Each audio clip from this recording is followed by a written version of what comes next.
दीप प्रज्वलन प्रतिमा पूजन करून हा कार्यक्रम सुरू होईल। या कार्यक्रमास कडेपूर गावचे लोकनियुक्त सरपंच आदरणीय सतीश भाऊ देशमुख ते उपस्थित आहेत। त्यांचं संयोजकांच्या वतीने या ठिकाणी स्वागत होत आहे।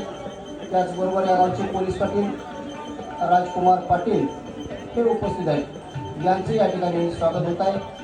त्याचबरोबर माननीय रणजित भोसले साहेब उपविभागीय अधिकारी कडेगाव, त्याचबरोबर आदरणीय सुनील फडतरे डेअरी कडेपूर, त्याचबरोबर विश्वास